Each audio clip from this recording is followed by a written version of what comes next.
कहते हैं कि कर्म की गति टारे न टरी। कहते हैं कि कर्म की गति हम किसी भी माध्यम से नहीं टार सकते हैं। कहते हैं कि कर्म की गति टारे न टरी, मुनि वशिष्ठ ज्ञानी पंडित लगन शोध के धरी। सीता हरण मरण दशरथ को वन में विपत पड़े। कहे वे पंथ कहे वे पारदी, कहे वे मृग चरी। सीता को हरि ले गए और रावण वन में विपत पड़ी।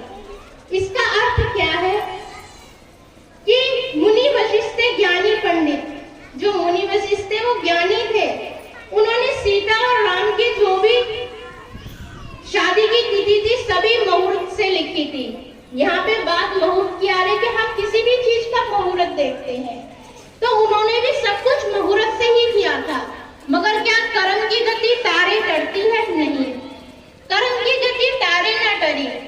जो कुछ वो पिछले जन्म में करके आए थे, चाहे वो हमारे हिंदू धर्म के भगवान है, राम है, कृष्ण है, सीता है, मगर कर्म की गति तारे उनके साथ भी न टरी। जो कुछ उन्होंने करा था उनके माध्यम से हुई। राजा दशरथ को वियोग मिलना था, पुत्र वियोग के कारण उनके प्राण किए। तो जो उन्होंने किया था, श्रवण कुमार के गलती से तीर लगा था, उनके माता पिता ने जो उन्हें श्राप दिया था, उसके कारण उनको वनवास मिला। चाहे माध्यम केकई बनी हो, चाहे वो तीन वचन हो, कुछ भी हो, कि मनुष्य के जीवन में जब भी जो भी देवी देवता किसी भी धर्म में जो भी अवतार लेकर के आते हैं, मगर कर्म की गति तारे न टरी, कि कर्म की गति को कोई भी नहीं टार सकता है। भगवान राम भी अपनी कर्म की गति को ना टार सके, न सीता न लक्ष्मण, कोई भी नहीं टार सकता। तो हम साधारण से मनुष्य कैसे टार सकते हैं? इस पर परमात्मा कहते हैं कि जात मरे अजपा मरे अनहद भी मर जाए, सूरत समानी शब्द में ताको काल न खाए। कि हर मनुष्य के साथ कर्म है और उसको उसके जीवन में जो होना है वो होकर रहेगा। वो डर नहीं सकता, वो नहीं हट सकता। हट सकता है सिर्फ क्या? परमात्मा ने कहा कि जाग मरे अजबा मरे अनहद भी मर जाए, सूरत समानी शब्द में ताको काल ना खाए। काल क्या है? कि काल उस व्यक्ति की सूरत को नहीं खा सकता है। जो मनुष्य, जिस भी व्यक्ति ने गुरु दीक्षा ली है, वो भजन सिमरन करता है, तो सिर्फ कुछ कर्म उसके गुरु अपने ऊपर ले लेता है। तो कहते हैं कि जाप भी मर जाए और अजपा भी मर जाए और अनंत भी मर जाए, जिसकी सूरत परमपिता परमेश्वर में समा गई, उसको काल नहीं खा सकता। वो आत्मा काल के दायरे से मुक्त हो गई है। उसके जीवन में जो भी घटित होना है वो तो होगा ही, परंतु काल उस आत्मा को अपने पास नहीं रख सकता है। वो परमपिता परमेश्वर की शरण में जा चुकी है। वो मनुष्य चोले से नीचे नहीं उतर सकती। उसको दूसरा जन्म मिलेगा तो भी मनुष्य चोले का मिलेगा। नामदान लेने का अर्थ ये नहीं कि बस अब हम छूट गए और अब हम बुरे कार्य कर सकते हैं, नहीं। सब कुछ गति कर्म के ऊपर है कि कर्म की गति टारे नहीं डर सकती है, कि कर्म की गति टारे नहीं डर सकती है। चाहे वो कोई भी देव हो, देवता हो, किसी को भी काल नहीं छोड़ता है।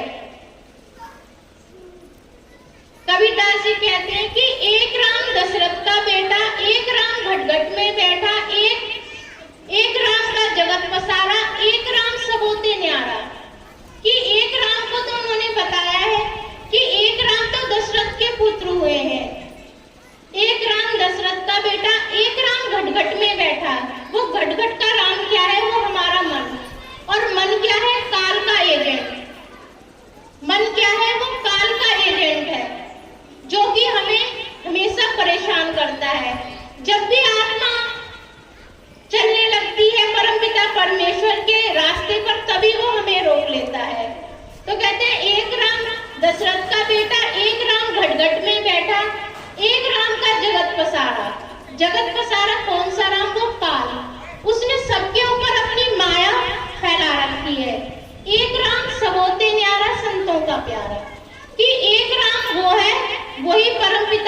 परमेश्वर, उसको हम राम से संबोधित कर लें, कृष्ण से कर लें, किसी से भी संबोधित कर लें, उसको हम किसी से भी संबोधित कर लें। तो कहते हैं कि एक राम सबोते न्यारा, हुई है संतों का प्यारा।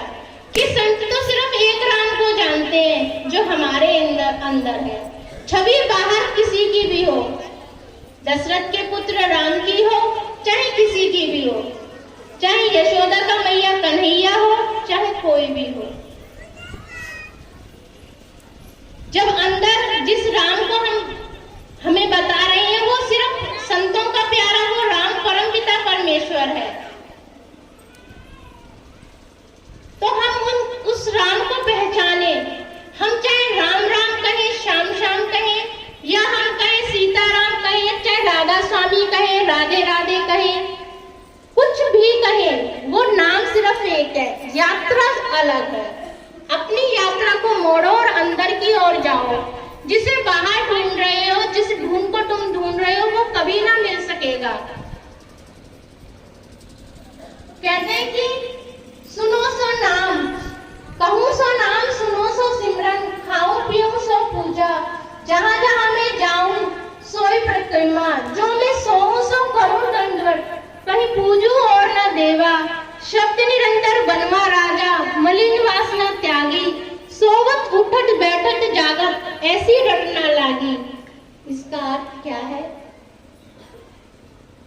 सिर्फ संत बड़ी सरल सी बात कहते हैं।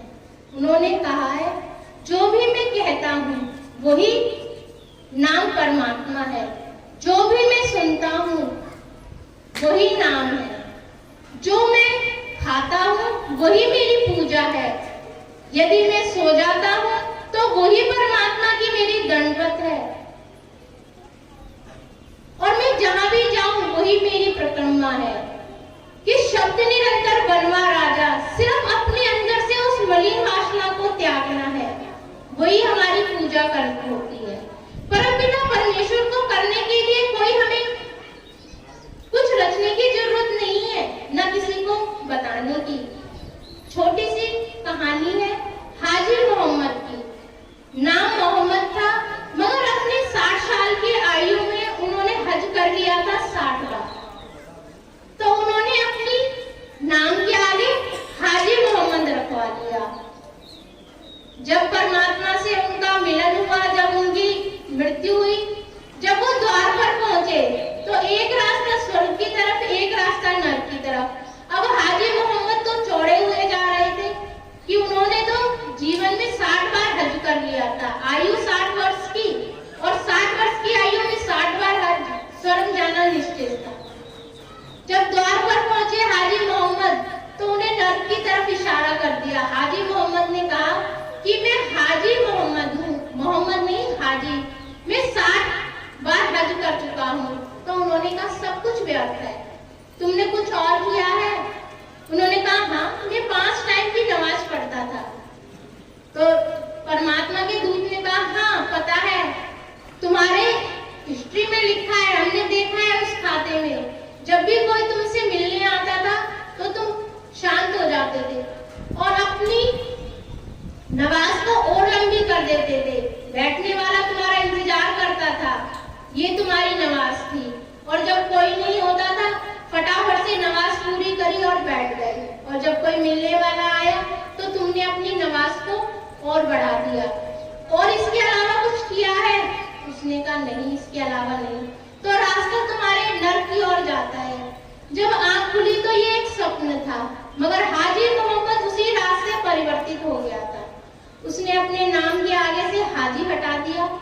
नमाज जब भी पढ़ता तो किसी के सामने नहीं, किसी को उसका इंतजार करना नहीं। अब तो सबने कहा कि हाजी मोहम्मद तो पागल हो गया है, उसने अपने नाम के आगे से हाजी हटा दिया, अब तो नमाज भी नहीं पढ़ता। तो जो भी कुछ करे हम दिखावे के लिए नहीं, स्वयं अपने लिए करना है तो अपने लिए। क्योंकि जब हम परमपिता परमेश्वर के समक्ष में जाएंगे तो वहां पर कोई आडंबर नहीं दिखेगा, कोई तुम्हारी बढ़ाई करने वाला कोई नहीं। तुम एक सच होगे और दूसरा परमात्मा तुम्हारा सच होगा। अंदर और बाहर सब एक ही होगा। जो हम मखोटा लगाते हैं बाहर के लिए कुछ और